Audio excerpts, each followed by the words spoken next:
Pertanyaan kedua, bagaimana hukumnya menelan ludah bagi orang yang berpuasa? Baik. Bismillah, alhamdulillah, assalatu wassalamu ala rasulillah wa ala alihi wa ashabihi wa man walah, amma ba'd.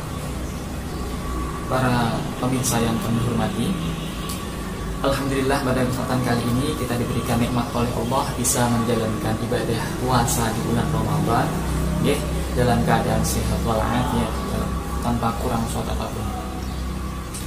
Alhamdulillah juga kita bisa bertemu kembali di bulan Ramadan ini. Semoga di bulan Ramadan yang akan datang kita juga diberikan kesempatan oleh Allah kembali untuk bisa berjumpa dengan bulan yang penuh rahmat, bulan yang dimana semua amalan yang kita laksanakan, semua amalan-amalan baik yang kita laksanakan akan dilipat gandakan oleh Allah.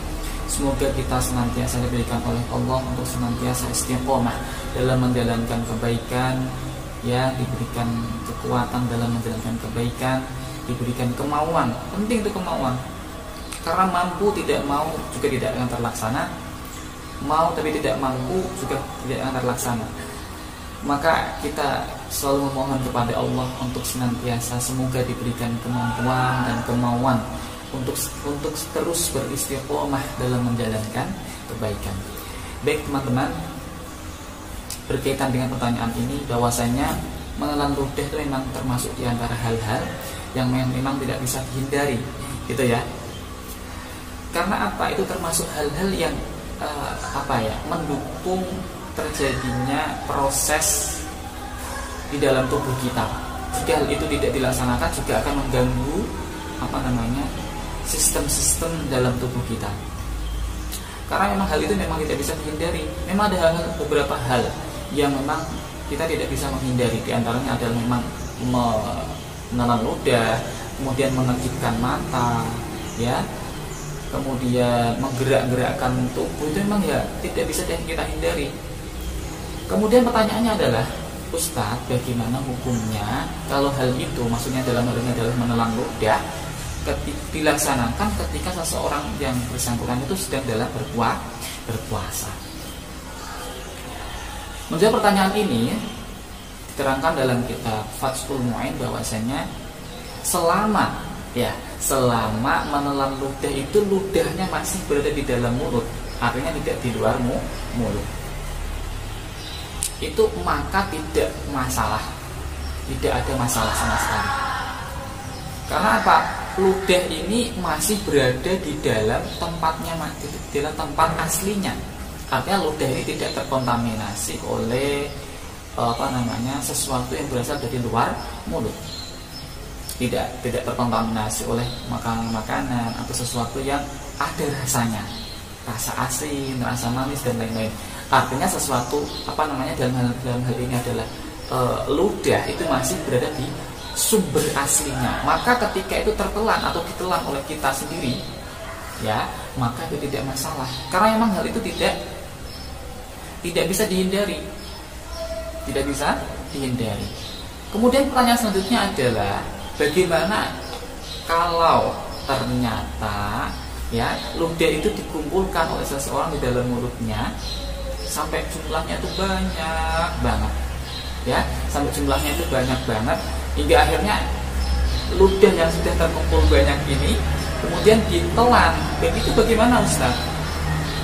Menjawab pertanyaan ini dinukilkan pula dari kitab Al-Muhaddats, diterangkan bahwasanya kalau ludah itu dikumpulkan dalam jumlah banyak di dalam mulut, maka dalam hal ini ada dua pendapat. Yang pertama adalah hal itu termasuk hal yang membatalkan puasa. Hati-hati loh termasuk hal yang membatalkan puasa. Alasannya kenapa? Karena hal itu seharusnya bisa dicegah oleh seseorang yang bersangkutan. Maksudnya dalam hal ini mengumpulkan sangat banyak itu loh, harusnya kan bisa dicegah. Maka karena hal ini bisa dicegah, tapi kok kemudian dikumpulkan dengan sengaja, kemudian ditelan, maka hal itu disamakan dengan memakan sesuatu yang terselit di dalam gigi, karang di dalam sela-sela gigi. Contoh pas waktu buka, waktu sahur itu makanannya makanan yang daging, biasanya kan terselip di dalam sela-sela gigi. Kok ternyata itu tercungkil ya, kemudian ditelan, itu kan membatalkan puasa. Nah, menelan ludah yang kemudian sebelumnya dikumpulkan banyak dengan sengaja ya, itu disamakan dengan hal itu. Itu pendapat yang pertama. Pendapat yang kedua, itu dikatakan bukan termasuk hal yang membatalkan puasa. Alasannya apa Ustaz? Alasannya adalah begini. Alasannya adalah bahwasanya hal itu memang tidak bisa dihindari. Karena apa? Datangnya dari perut, datangnya dari mulut itu sendiri, kemudian kembali ke mulut, sehingga tidak berasal dari luar. Hal ini berbeda ketika seseorang itu memasukkan minuman, seseorang mengambil minuman di dalam gelas kemudian diminum. Itu kan berarti sesuatu itu tidak berasal dari tubuh kita, artinya berasal dari luar tubuh kita, sehingga meminum minuman yang berasal dari luar, maksudnya berasal dari luar ini, itu dihitung atau dianggap sebagai sesuatu yang membatalkan puasa. Tetapi kalau itu berasal dari tubuh kita sendiri, artinya dalam hal ini adalah ludah ya, ini pendapat yang kedua, maka itu tidak termasuk hal yang membatalkan puasa. Lotat kok berbeda? Iya memang berbeda, berarti di sini ada ikhtilaf, ada perbedaan pendapat.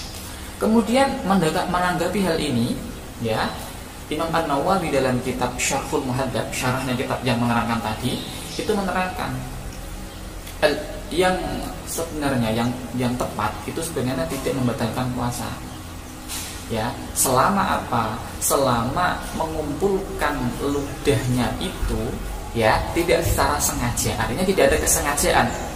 Loh kok bisa Ustaz?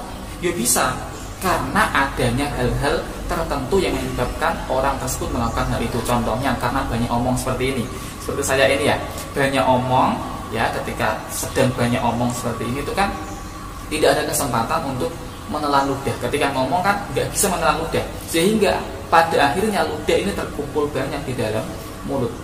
Nah, kalau kejadiannya seperti ini, maka menelan ludah walaupun dikumpulkan banyak sekalipun itu tidak masalah. Seperti itu menurut Imam Nawawi. Dan tidak ada perbedaan pendapat tentang hal ini, karena memang tidak bisa dihindari. Ya, kita bayangkan saja seseorang yang ngomong sambil menelan ludah atau sambil minum, kan nggak bisa, bisa keselan. Maka dalam hal ini menelan ludah ya, sekalipun itu dikumpulkan banyak, selama tidak ada kesengajaan, selama hal itu memang didasari atas hal-hal yang memang tidak bisa dihindari, baik karena banyaknya omong sehingga ludah itu terkumpul banyak di dalam mulut, atau hal-hal yang lainnya yang memang tidak bisa dihindari, maka hal itu tidak termasuk membatalkan puasa. Baik, kesimpulannya adalah sesuai pertanyaan yang diajukan, bahwasanya menelan ludah itu tidak termasuk membatalkan puasa. Yang kedua, kalaupun itu dikumpulkan banyak ludahnya, maka ada dua pendapat. Pendapat pertama, itu membatalkan puasa karena hal itu bisa dihindari sebenarnya ya, maksudnya dalam hal ini adalah ketika ada kesengajaan, itu harusnya bisa dihindari, sehingga kalau bisa dihindari kok tetap dilaksanakan, maka sama saja kita tuh memakan sesuatu yang tersisa atau terselip di dalam gigi kita, kemudian kita telan, maka itu hukumnya batal. Pendapat yang kedua itu tidak membatalkan meskipun dikumpulkan banyak, karena itu berasal dari tubuh kita sendiri dan kembali ke tubuh kita sendiri, tidak berasal dari luar. Seperti itu. Oke. Demikian jawaban yang dapat kami sampaikan, semoga bermanfaat. Wallahu a'lam bishawab.